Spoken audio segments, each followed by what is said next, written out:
walaupun lo laki-laki yang Iya. semua orang kan punya emosi. Iya gitu ya kan? ya. Itu satu, Okay. jadi embrace your feelings. Habis itu temukan kegiatan yang lain. Kalau yang sekarang lagi ngalamin ya, temukan kegiatan yang seru, hobi yang baru, dan cari pertemanan yang baru juga. Hai, welcome to my podcast Listen to Kimia Fam. Well, I'm Kimi Fitri Medisti and I'm gonna be your friendly mom.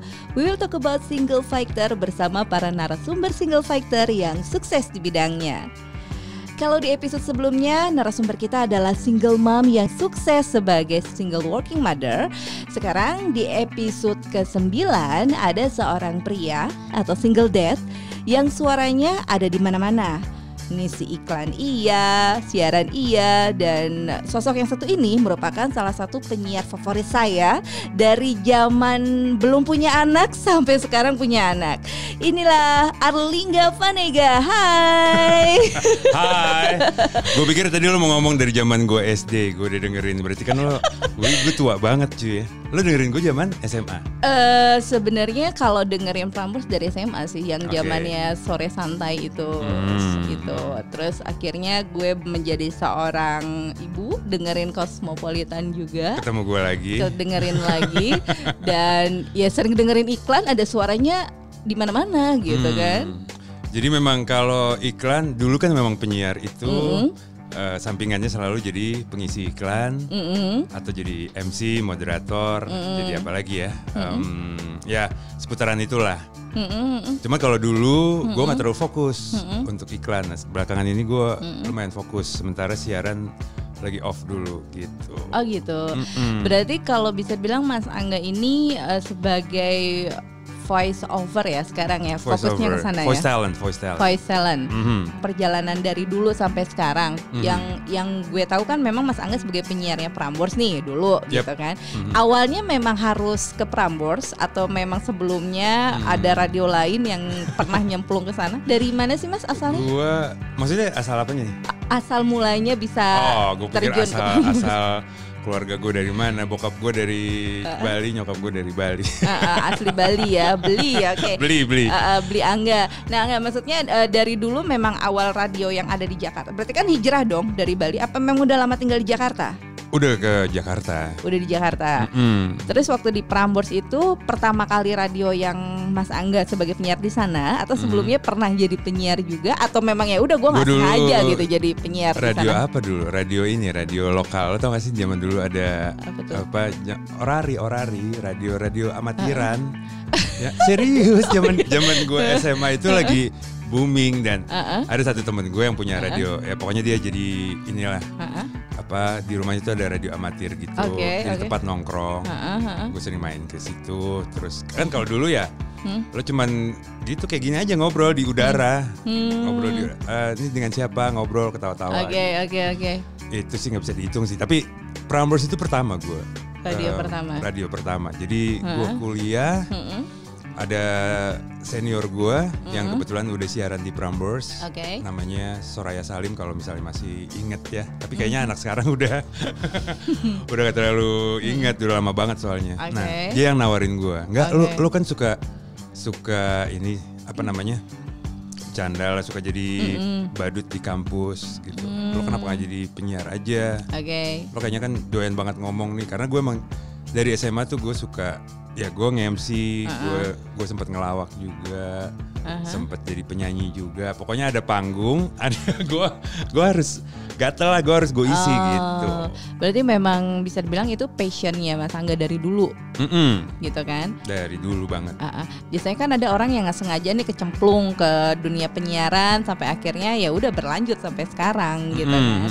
Terus waktu di Prambors itu masuk tahun berapa, by the way? Gue 93 waktu itu. Era dolarnya masih 2000 ya, masih presidennya masih belum ganti-ganti. 93 itu berarti belum ada reformasi bahkan ya. Iya, gue masih SD. Nah itu gue 93 masuknya barengan, angkatan gue tuh barengan sama Flatofu. Iya. Sama Irfan Iksan ya, partner siaran gue yang sekarang di VOA Amerika. Terus ada Dado Parus, ada Ditya, sama satu lagi siapa ya? nanti gue dimarahin ya nggak nyebut. Kayaknya udah gue sebut semua deh. Udah kan 4 orang gue sebut kan. Dado, Ditya, Fla, Irfan. Iya benar. Kalau ngomongin Radio Prambors kan emang radio kaula muda nomor 1 lah ya di Indonesia, khususnya di Jakarta. Gak ada lawan zaman gue dulu masuk. Kenapa? Gak ada lawannya. Gak ada lawannya, betul. Kayaknya sampai sekarang juga kan sebagai radio number 1 hits, kecuali ya aku gak tahu sih kompetitornya yang bersaing dengan sekarang Radio rame Prambors. Jadinya Rame ya. Sekarang udah ada beberapa ini radio network. Iya betul. Ya kan? Nah maksud gue ketika dirimu masuk sana itu kan menjadi salah satu wadiabala di salah satu radio number 1 atau nomor 1 di Jakarta. Yes. How do you feel dan megang program yang dulu kalau gue sendiri kan memang dengerinnya sore santai tuh dengan ciri khas atau trademarknya seorang Angga itu dari caranya ngebawa pendengar tuh kayaknya wah ini banget temen banget gitu, bukan sebagai penyiar. Ceritain dong waktu itu gimana sih bisa sampai ke sana dan bisa kayak gitu. Jadi awalnya kan gue sebenarnya duluan Irfan tuh siaran sore. Jadi gue masih siaran reguler. Siaran reguler tuh berarti lo siaran di luar jam prime time. Prime time kan pagi sama sore kan. Berarti siang ya. Kalau nggak siang, kalau nggak malam. Terus tiba-tiba penyiar sorenya zaman gue itu masuk Prambors tuh Bedol Desa. Ini berhubungan juga dengan keberadaan radio lainnya karena dulu kan nggak ada tuh grup lain, radio lain. Nah, mulai muncul nih grupnya Hard Rock waktu itu. Nah, senior gua pindah ke sana semua. Dulu ada penyiar, kalau masih ingat ada Erwin Parangkuan, ada Wanda Tumanduk, ada ya pokoknya semua cabut, kosong kan. Prambors tuh semuanya penyiar pagi, penyiar sore, malam semua pada cabut. Ya udah semuanya langsung mengisi pos masing-masing. Nah sore itu memang dirancang dari awal untuk jadi siaran yang ya benar-benar ya kan emang konsep radio adalah nemenin ya. Tapi khusus sore emang harus ya gitu harus rusuh lah.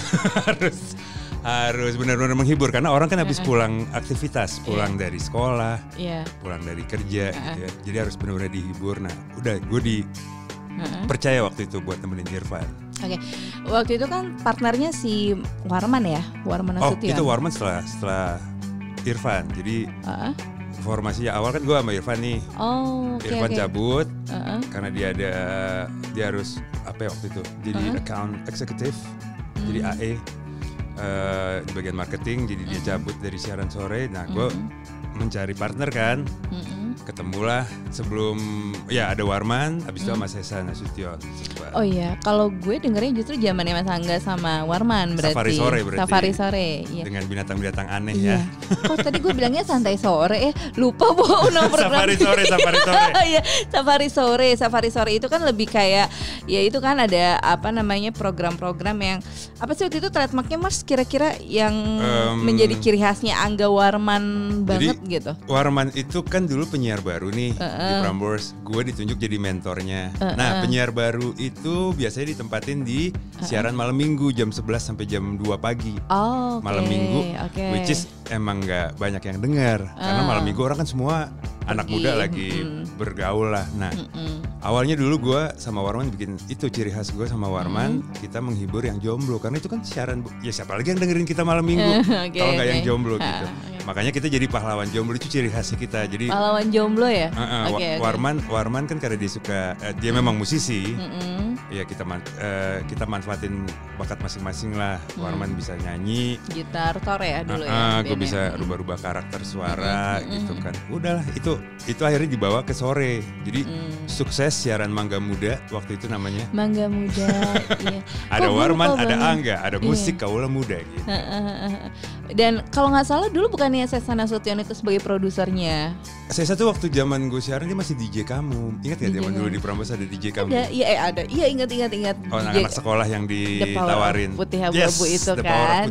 Iya itu jam 2 sampai jam 4 kalau nggak salah. Benar, sebelum gue siaran. Masuk siaran kamu kan. Berarti dulu bisa ngecengin anak-anak SMA dong, Bo? Pasti. Justru itu ya kan. Terus speak. Kamu kayaknya bagus siarannya. Nanti kakak bantu deh biar lebih ini jago siarannya. Ini berarti apa namanya modus. Tapi kalau Sesa nggak gue modusin sih. Enggak, kalau Sesa tuh emang gue lihat dari awal dia siaran DJ Kamu. Terus ini anaknya bocor nih gitu. Bocor banget. Pokoknya kalau ketawa juga gue seneng. Ketawa dia lepas juga sama kayak gue kan. Iya.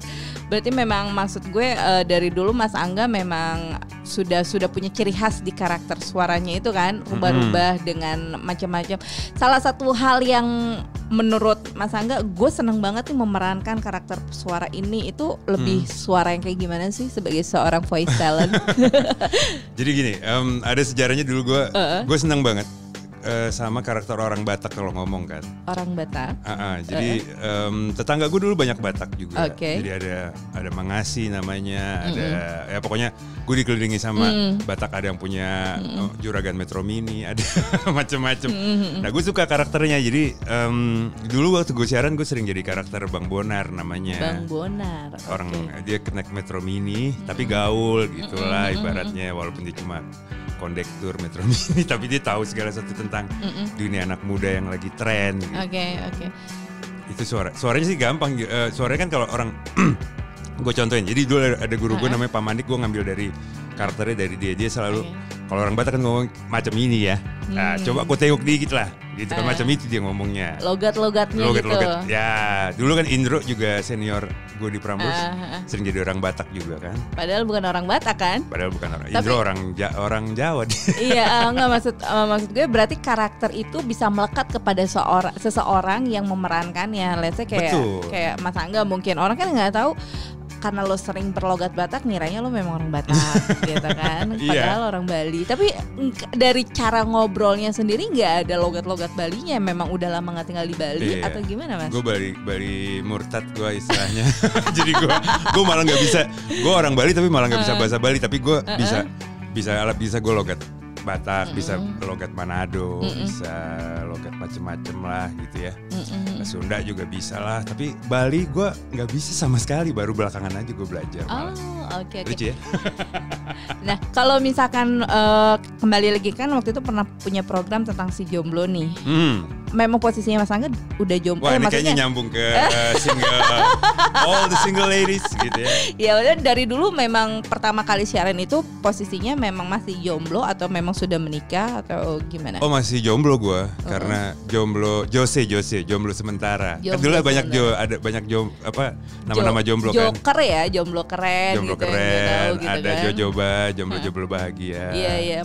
Dirimu yang Jose itu? Jose jomblo sementara. Kenapa jomblo sementara? Apakah sementaranya dalam tanda kutip hanya pada saat on air aja, tapi di belakang on air itu dirimu? Ya kayak gitu deh. Gitu kan? Keluar, jadi gini, kalau misalnya pacarnya lagi keluar kota, gue sementara jomblo ya kan? Oke. Atau lagi berantem sama pacar, ya sementara jomblo. Sementara jomblo, oke. Enggak Mas, balik lagi waktu dulu kan berarti Mas Angga tahun 93 tadi. Ini yang mana, Mangga Muda? Kalau jomblo tuh 2000-an udah. 2000-an. Maksud gue ketika perannya sebagai penyiar dan sekarang voice talent, itu Mas Angga dari dulu memang ya udah gue sebagai single life aja gitu loh atau gimana? Kalau ya salah satu faktornya adalah kalau lo kebanyakan di radio sih sebenarnya juga lo bakal single sih. Karena banyak yang kasihkan kan, nggak kepikiran mau married segala macam, dan kayaknya hidup menyenangkan gitu, being as a single person gitu kan. Kepikiran nggak mau merit? Emang nggak pernah merit atau gimana sih Mas? Pernah dong. Pernah merit. Gue merit agak telat sih, gue umur 33 gue merit. Jadi itu pun setelah di ultimatum sama orang tua. Bukan, sama pacar dong. Oh gitu. Waktu itu. Lama pacarannya berarti? 7 tahun gue. 7 tahun apa 10 ya? 10 tahun on off deh. Jadi lama gue ketemu. Oh bentar, 96. Iya benar. Gue kawin 2007. Gue kenal itu tahun 97. Berarti 10 tahun gue. 10 tahun dan waktu itu gue di ultimatum. Jadi kalau misalnya kita nggak ada kejelasan, kita udahan, kan pasti ada yang kayak pernah ngalamin juga kan. Jadi intinya ya udah nih, gue ngambil satu keputusan, menikah lah. Gitu. Biasanya kepancing sama gue nyebutnya istilahnya sebagai kawin sirik. bukan kawin siri ya. Siri karena yang lain udah pada kawin. Dan lo belum. Gitu. Ini temen yang paling hancur aja. Jadi dulu mungkin pacar gue patokannya gini. Ini yang paling hancur aja udah married. Masa lo nggak mau married sih gitu. Jadi kan kawin siri kan. Iya. Berarti memang ibaratnya persaingan gitu kan. Yes. Nah kalau boleh tahu 2007 kan marriednya. Sekarang posisinya Mas Angga sebagai single dad. Lo waktu itu berapa lama? How long being in married? the relationship ya? Relationship-nya. 2007, 2017 berarti godaan. Berarti 10 tahun ya? 10 tahun. Berarti baru 3 tahun menjadi seorang single dad. Kalau gue lihat kan postingannya Mas Angga nih anaknya 2 kan cewek semua. Itu sangat, maksudnya kalau gue lihat nih ya pendengarnya Listen to Kim FM, Mas Angga ini seorang single dad yang sangat super aktif. Let's say waktu itu gue lihat ada ngajarin anaknya mendongeng, ya kan, terus ngajarin macam-macam lah yang itu bisa menjadi inspirasi buat para single dad juga di luar sana gitu. Melihat postingannya Mas Angga gitu kan. Itu memang maksud gue anak-anaknya Mas Angga memang tinggalnya sama Mas Angga atau memang gimana gitu? Mereka tinggal sama gue. Jadi gue ada 3 kan anak gue. Jadi umurnya 12, 8 sama umur 3, mau 3 nih yang bontot. Oke. Pada saat berpisah itu yang kecil umurnya masih baru lahir lah. Masih berapa bulan kan? 3-tiganya cewek? Cewek semua. Ketahuan, biasanya kalau yang anaknya kebanyakan cewek bapaknya bandel katanya. Itu mitos banget sih. Tapi bener loh, bukannya bandel sih, lebih kayak temen gue lebih anaknya agresif. Laki semua bapaknya bandel banget. Oh gitu. Iya, jadi mitos kayaknya. Ya oke. Berarti tiga-tiganya ikut dirimu atau gimana? No, yang bontot karena masih kecil banget waktu itu ikut mamanya. Which is di luar kota, bukan di sini ya. Dan jadi kita itu perebutan, biasa kan kalau dalam proses perceraian itu kan pasti ada ini ya, perebutan hak asuh kan. Dan waktu itu hak asuhnya diberikan ke gue karena mungkin hakimnya mempertimbangkan bahwa ini lebih apa ya, kayak tadi lo bilang, ayahnya ini aktif ngajarin ini ngajarin apa, bukan tipe ayah yang kan ada tipe ayah yang nggak pernah mau tahu urusan anaknya sampai gimana. Ada kan yang sibuk kerja aja entah di luar negeri, di luar kota gitu kan. Tapi kalau gue yang hands on memang dari kecil. Maksudnya anak-anak gue dari kecil itu gue udah hands on, udah ikut mandiin waktu mereka kecil, ikut ngurus mereka, bacain dongeng gitu. Itu faktor yang membuat gue dapet hak asuh juga mungkin ya. Oke. Nah, tujuan dari Listen to Kim FM ini kan ingin menjadi support system juga nih buat yang sedang mendengarkan. Siapa tahu sekarang ada juga nih single dad yang lagi posisinya perebutan hak asuh. Oh, gue kira ada single mom yang tertarik sama gue. Bisa gitu. Jadi loh, bisa jadi. Iya, bisa jadi. Karena ya, kan memang dari kemarin pendengar Listen to Kim FM dengarnya narasumbernya wanita-wanita atau single mom terus gitu. Tiba-tiba nih single dad nih masuk dan penasaran tentang personality-nya seorang Arlingga Panega atau Angga ini. Boleh ceritain nggak? Maksudnya kalau sebagai single mom kan kita memang ya as a mom multitasking banget. Even dia adalah seorang working mother, banyak banget nih, pagi harus nyiapin buat kerja, anak nangis lalalalanya itu. Apakah seorang single dad merasakan kerempongan dalam tanda kutip seperti itu juga, atau memang ada hal-hal yang bisa dibedakan nih? Oh, kalau ngurus anak dengan bapaknya tuh seperti ini loh, gitu. Itu seperti apa sih? Pastinya sih semua akan mengalami kerempongan, baik dari sisi perempuan maupun dari sisi laki-laki. Berarti dari umur berapa anakmu ikut kamu? Berarti umur waktu itu kan 2017. Anakku yang pertama umurnya 10 waktu itu kan. Oh, masih 10 tahun. 2000, iya benar 10 tahun. Anakku yang kedua baru mau masuk SD tuh, umur 6 tahun kan. Oke. Nah, jadi untungnya, tapi kalau gue tertolong gini, anak gue yang pertama udah agak gede. SMP ya berarti ya? Udah mau masuk SMP sekarang. Yang which is masuk SMP-nya tanpa ujian nasional ya. Kasian juga sih, gak ada perpisahan, gak ada apa. TTS gue bilang anak gue tuh, tiba-tiba SMP. Iya. Gak pakai ujian, gak pakai apa. Nah, maksud gue karena anak gue udah lumayan gede, jadi lumayan membantu sih. Karena sisi baiknya dia jadi mandiri juga. Karena ada momen-momen tuh yang kayak tadi lo bilang kan, memang rempong itu yang dihadapi sama single parents dimanapun adalah pasti di awal hari sama di penghujung hari, ya nggak sih? Kalau di tengah-tengah nih kayak gini nih kita kan beraktivitas. Iya, masih santai aja. Tapi ntar di ujung hari mau tidur tuh rempong pasti. Atau kalau nggak di awal hari banget kayak gue misalnya dulu siaran pagi, kan gue sempat siaran pagi. Itu gue harus siapin dulu kan semua kebutuhannya. Kebutuhan anak gue, segala macam, sarapannya, terus nanti even sampai makan siangnya. Itu masak sendiri atau memang beli jadi aja? Kalau gue nggak sempet, kayak kemarin harus siaran pagi, aktivitas harus pagi banget, ya gue catering sih. Jadi ada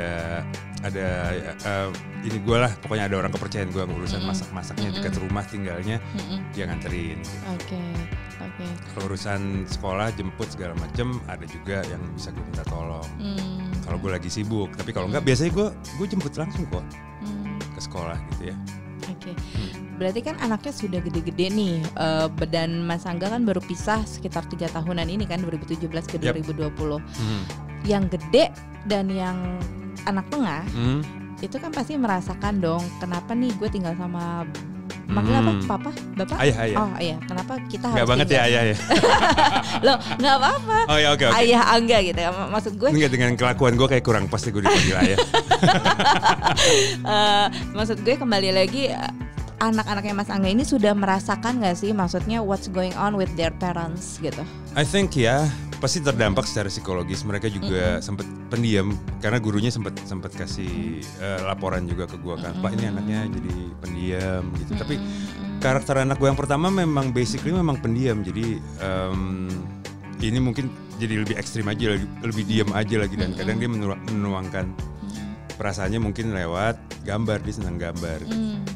Nah anak gue yang kedua ini yang masih waktu itu umurnya 6 tahun, ya yang kayak dia, gue juga nggak ngerti ya yang di dalam pikiran dia gimana. Tapi yang pasti sih dia ya bingung juga kenapa mamanya nggak ada di rumah gitu kan. Terus adiknya kenapa ada di sana terpisah gitu. Padahal dia lagi senang. Nah anak gue yang kedua tuh lagi senangnya punya adik baru kan.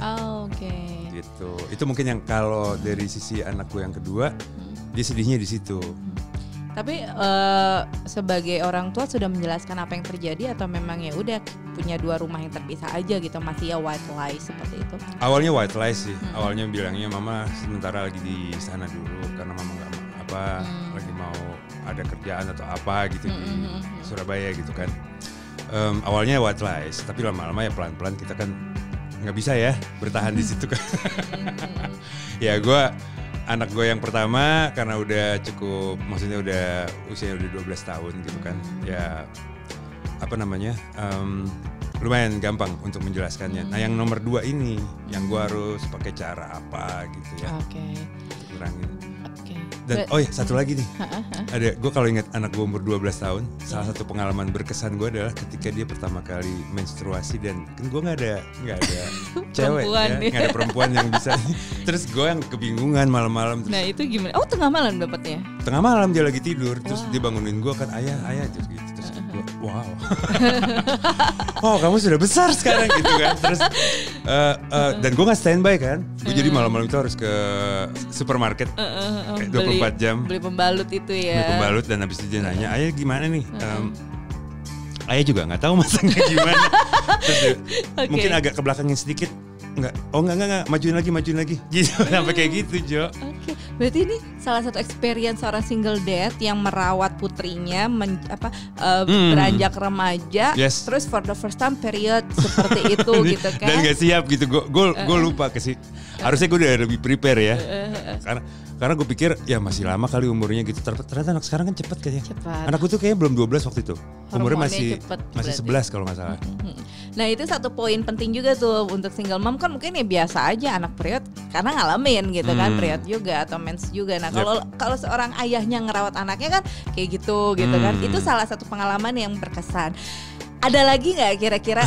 Penasaran sih single dad tuh ngerawat anak apa aja sih experience-nya gitu, selain tadi ya nyiapin pagi makan dan jemput anak, lalu pertama kali period, ada keunikan lain lagi atau mungkin yang bisa membuat Mas Angga kayak gini juga ya punya anak perempuan gitu. Menantang juga gitu ya.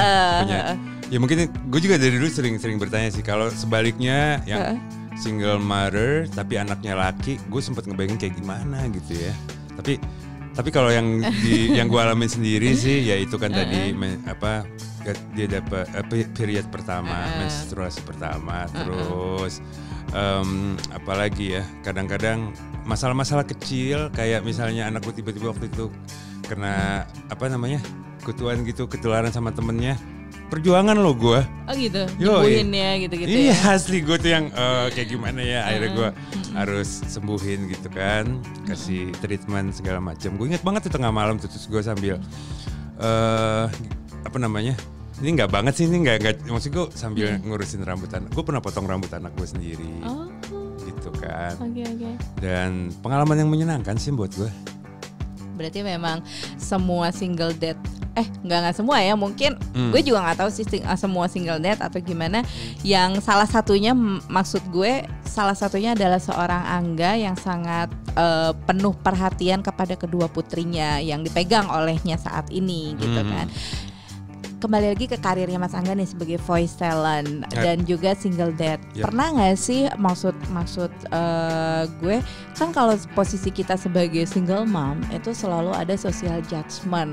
Single mom bawa anak kemana-mana nggak ada pasangannya gitu ya, atau ya apapun itu lah nyinyiran dari orang luar.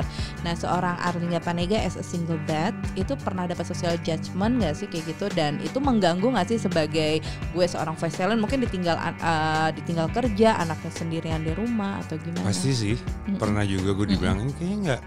Kan kadang kita sekarang ada media sosial kan, media sosial kita pasang foto, pasti kan ada yang ngejudge juga, kok mamanya nggak pernah ditongolin gitu kan, terus habis itu anaknya kayak kurang terurus misalnya gitu, ada pasti kan dijudge gitu ya, kurang terurus nih anaknya, ya mungkin karena gue juga mikir ya kurang kali sentuhan perempuan, kalau perempuan mungkin agak bajunya didandanin segala macam. Kalau gue kan gaya cowok jadinya anak gue jadi tomboy.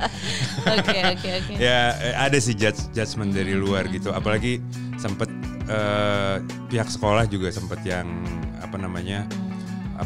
agak meragukan lah, sampai dibilang kenapa nggak dikasih ke mamanya aja gitu, anak-anaknya gitu. Terus gue bilang ya ini kan udah emang keputusannya begitu dari pengadilannya, memang anak-anak harus di sini biar dia nggak mengalami perubahan besar, nggak kaget gitu kan, harus pindah sekolah segala macam. Ini kan udah keputusan ya emang udah yang terbaik sih menurut gue gitu. Berarti kan gue dijudge tuh, berarti bapak kayaknya nggak jago nih ngurus anak. Nah iya, itu ngadepin orang yang kayak gitu atau judgement seperti itu gimana Mas Angga sendiri? Gue sih lapang dada aja lah, karena ya pasti ada, gue selalu prinsip gue adalah ketika ada judgement dari orang, gue anggap bahwa pasti ada sisi benernya, tapi gue nggak dengerin banget gitu. Karena kalau gue masukin hati, gue akan lo akan rempong sendiri aja, lo pikirin gitu, aduh nih kesel gitu. Gue nggak pernah bawa kayak gitu sih. Gue anggap angin lalu, tapi gue ambil juga, tapi intinya kayaknya benar juga sih, mungkin karena gue kurang dandanin anak gue, jadi oke, besok gue belajar deh gitu, atau rambutnya mulai gue rapiin dikit gitu kan. Oke. Kalau bicara tentang ngurus anak sampai akhirnya motong rambut juga gitu kan. Ini kan lagi masa-masanya school from home gitu. Nah, repot tuh gue. Gue jujur aja gue repot. Anak gue 2 soalnya. Iya. Dan tugas sekolahnya semua masing-masing kan, bikin video lah, bikin percobaan ilmiah di rumah. Iya. Gue keteteran sih jujur. Keteteran. Nah ini juga mungkin berhubungan sama pendengar kita yang sama-sama single dad nih. Yep. Pernah gak sih kayak give up aja gitu? Gue juga harus kerja, anak-anak di rumah. Karena kan kalau sebagai ibu atau seorang moms, yang kita lihat kan memang dari dulu sudah multitasking gitu kan, ngurusin segalanya. Ini tiba-tiba gue ngurus anak, ngurus kerjaan, ngurus macam-macam gitu kan. Pernah kayak give up atau mungkin ya sekarang yang lagi dengerin juga, yaudah deh, ke mamahnya aja deh. Pernah terlintas kayak gitu nggak atau? Pernah. Jadi, juga. Memang kan gue pernah dengar gini, ada teori yang bilang laki-laki dan perempuan bedanya gitu. Kalau laki-laki kan agak susah multitasking karena dari sejarahnya zaman nenek moyang kita dulu, yang laki-laki berburu. Kalau berburu itu kan lo harus fokus. Nggak bisa sambil lo berburu apa gitu tuh sambil ngapain nggak mungkin, kabur tuh yang lo buru. Sementara yang di rumah perempuannya yang nunggu di rumah kan dia sambil ngasuh anak, sambil dia nyari buah-buahan di sekeliling gua. Kalau ini zaman dulu banget gitu ya. Jadi memang masalahnya adalah kalau sebagai dari sisi pandang laki-laki ya, memang multitasking itu agak susah ya? Menakutkan. Susah atau memang sebenarnya bisa dihandle gitu? Bisa sih, bisa. Okay. Karena yang gue alami ya kita dulu bilang kan, ketika masa-masa learn from home atau apa sih istilahnya? School from home. Itu kan gue juga kerja juga di rumah kan, which is gue rekaman di rumah. Sementara terus tiba-tiba ayah ini aku harus bikin video ini, itu kayak mau meledak juga sih kadang-kadang. Ke-distract karena tar dulu dong, ayah juga ini lagi mau bikin apa, misalnya lagi rekaman juga buat iklan. Tapi harus dikirim sama ibu guru katanya kalau lewat jam 3 aku nggak dianggap ngerjain gitu. Ya bingung kan lo, gue kadang-kadang Oke, ini kalau ada sosok. Nah, gue kebetulan juga support sistemnya agak kurang. Beruntung gak ada yang bantuin di rumah. Betul. Benar-benar dirimu. Benar-benar ada sih yang bantuin. Tapi ya nggak terlalu aktif lah dia. Gitu. Nah, beruntung lah buat yang punya support system, misalnya nyokap gue kan udah nggak ada. Terus kalau yang masih ada nyokapnya, apalagi masih ada neneknya gitu kan. Ada siapalah karakter, ada saudaranya, siblings yang bisa membantu, itu sangat beruntung banget sih buat gue. Gue kurang beruntung dalam hal itu, tapi nyambung pertanyaan lo, memang gue pernah tuh sempet yang kayaknya kamu ikut mama aja deh ya. Wah, itu hanya di dalam hati aja atau memang pernah diucapkan ke anaknya juga? Dalam hati aja. Nanti nangis loh Mas kalau kayak gitu, kehilangan juga kan? Iya, serba salah juga sih. Nah, anak gue yang kecil sekarang dia baru tahu ada sosok ayah gitu ya, karena kan gue berjauhan kota nih. Gue juga nggak beruntung dalam hal itu. Kalau yang misalnya separated, berpisah tapi lo masih Jakarta Depok atau Jakarta Bekasi misalnya, atau Bintaro gitu kan, lo masih bisa gampang ininya. Tapi kalau lo udah berpisah pulau atau keluar kota atau luar negeri bahkan, itu cukup menantang sih, ya kan. Dan apalagi kalau gue custody-nya pisah nih, yang kecil di sana, yang 2 sama gue, jadi it's very complicated juga sih. I see. Well, makanya kan adanya podcast ini untuk menjadi support system our listeners. Kalau gitu sekarang gue pengen untuk seorang Angga Panega atau Angga memberikan support siapapun yang sekarang sedang mendengarkan Listen to Kimia FM. Single fighter or single dad. Mom, single dad. Betul. Gitu ya. Dia merasa bahwa sekarang lagi di posisi rebutan hak asuh atau susah banget nih ngerawat anak, sedangkan seorang Angga itu kan memang sukses sebagai voice talent, kerjaan bisa ke-handle, ngurus anak juga ke-handle. Berikan dong kata siapa ke-handle? Kata cerita tadi. Oke, maksud gue kembali lagi, tujuan dari Listen to Kimia FM is all about single factor ini ingin memberikan support kepada pendengar dari narasumber yang kita undang yang sudah sukses di bidangnya, tapi juga sukses menjalankan aktivitasnya atau perannya sebagai orang tua, sebagai single parents. Ya pokoknya segala sesuatu yang ya kayak perpisahan dengan pasangan ini kan bukan sesuatu yang ya lo mungkin juga belum siap. Terus lo bahkan sampai sekarang masih gue ingat gini, kalau di psikologi, psikologi juga cukup membantu gue sih, karena kuliah gue dulu di sana. Gue makanya bisa membantu, kayak gue mendongeng sama anak, gue gimana cara ngajarin anak. Terus gue sendiri tahu bahwa ketika lo menghadapi sebuah kejadian kayak perpisahan dengan pasangan, lo akan melalui 5 tahap. Itu yang namanya grieving process kan. 5 tahap itu diawali dengan denial, kemudian anger, bargain, selanjutnya adalah depresi, baru acceptance. Nah, biasanya orang berlama-lama di bagian denial. Denial itu ya. Artinya mereka masih nggak percaya bahwa ini terjadi perpisahan, misalnya gitu kan. Terus habis itu dia nggak bisa percaya kalau hak asuhnya misalnya diambil sama pasangannya. Kan sering terjadi kan, yang melas-melas di depan rumah mau ketemu anak nggak dikasih, ada yang kayak gitu kan. Dan gue rasa cerita-cerita seperti itu ada kejadian-kejadian kayak gitulah, maksud gue. Ada ketika lo pertama kan denial, lo nggak percaya bahwa ini terjadi gitu. Oh berarti seorang Arlingga Panega juga pernah di posisi down juga dong? Sempet lah pasti. Karena itu memang tahapan alami yang dialami semua Berapa orang. Berapa lama ngalamin hal itu? Itu mungkin prosesnya bisa sampai setahun ya. Setahunan gitu. Karena kan lo sambil juga proses di pengadilan yang cukup pelik itu kan. Dan gue pengadilannya kebetulan di luar kota. Dan wow itu cukup menguras energi, menguras emosi juga. Oke. Dan selama proses 1 tahun itu, what do you do gitu untuk mengembalikan? Ya sekarang kan ya looknya Angga ya kayak nggak ada apa-apa aja. Kalau lo ketemu gue tahun 2018 sih kelihatan banget. Gitu. Ya itu wajar lah. Pasti semua juga pernah ngalamin kan yang dari raut muka aja udah kelihatan gitu kan. Terus habis itu lo cenderung juga kurang merawat diri juga kalau yang perempuan gitu kan jadinya. Nah, gue sih mengalihkan perhatian gue waktu itu ya dengan kebetulan gue ada hobi baru waktu itu. Waktu itu gue hobi bercocok tanam. Lucu juga sih. Serius? Gue lagi hidroponik waktu itu hobinya. Oh, oke. Jadi gue nyoba-nyoba. Awalnya kebetulan nyoba nanam apa. Kok bisa ya selada atau apa gitu, pokoknya tanaman-tanaman yang gampang. Lama-lama nyoba hidroponik yang agak susah, yang menantang buah-buahan gitu, berhasil. Itu cukup membantu. Jadi ada samalah kayak kemarin kita di work from home selama di isolasi kan, di karantina self quarantine itu kalau mereka yang bisa menghadapinya dengan mengalihkan perhatian dengan hobi biasanya akan lebih santai tuh prosesnya. Ya walaupun stres pasti semua. Yang pasti menurut gue gini, yang pasti jangan dilawan. Kalau lo ngerasa misalnya sedih dan lain-lain, it's okay, embrace it. Semua orang akan sedih lah kalau ngalamin kejadian kayak begitu ya kan. Jadi embrace your feelings, your emotion, gak apa-apa. Lo mau nangis sesenggukan kayak apa? Even you're a man gitu ya? Gak apa-apa. Walaupun lo laki-laki yang semua orang kan punya emosi, gitu ya kan? Itu satu, jadi embrace your feelings. Habis itu temukan kegiatan yang lain. Kalau yang sekarang lagi ngalamin ya, temukan kegiatan yang seru, hobi yang baru, dan cari pertemanan yang baru juga.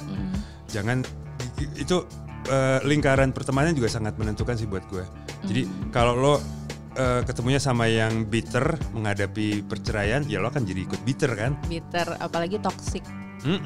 Toxic, ya? Yes. Kalau bitter enakan sama balen, bitter balen.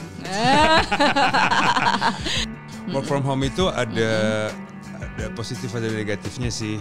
Kalau yang cukup menantang ya tadi gue bilang, lo susah konsentrasi atau fokus di kerjaan karena lo juga ngurus anak.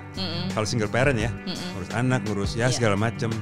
Kalau lo di kantor kan lo bisa fokus. Gitu. Tapi kalau lo kerja di kantor juga ada minusnya juga, lo jadi kurang interaksi sama anak-anak. Jadi ya kalau gue mesti ngasih satu ini lagi tips ya, kalau gue lebih senang sih sebenarnya kerja di rumah sekarang, walaupun dengan tantangan kayak tadi gue bilang ya. Tapi paling enggak lo menikmati banget tuh momen-momen, lo nggak kehilangan momen lah anak-anak lo gitu. Kalau menurut gue. Tuh kan berarti remember you're not alone. Kalau sekarang lagi di posisi gue kayaknya ribet sama urusan kerjaan, anak, belum relationship yang lagi complicated. Gue juga dulu ngerasa gue sendiri kok kayak gak ada yang bantu gue nih. Kemana nih teman-teman gue yang dulu sering gue bantuin atau sering datang ke rumah gitu, nggak pernah nongol ketika gue gitu. Nggak apa-apa sih. Berarti pernah di posisi seperti itu juga kan? Pasti, makanya kita ada di sini ya kan? Ya makanya ada podcast Listen to Kim FM ini buat temenin kamu single fighter gitu. Coba lo waktu zaman itu lo udah ada, kan gue paling nggak ada temen, gue nggak bengong di rumah sambil ngeliatin tanaman gue nggak berbuah. Apapun yang terjadi, be happy lah, ya nggak? Jangan terlalu terbawa emosi-emosi negatif, apalagi tadi orang-orang yang toksik ya, jauh-jauhilah. Terima kasih buat kamu yang sudah nyimak Listen to Kim FM with Arlingga Panega atau Angga. Simak episode terbaru Listen to Kim FM bersama narasumber single fighter inspiratif lainnya di setiap minggu ke-1 dan minggu ke-3 setiap bulan. So, stay tune, Listen to Kim FM. Bye!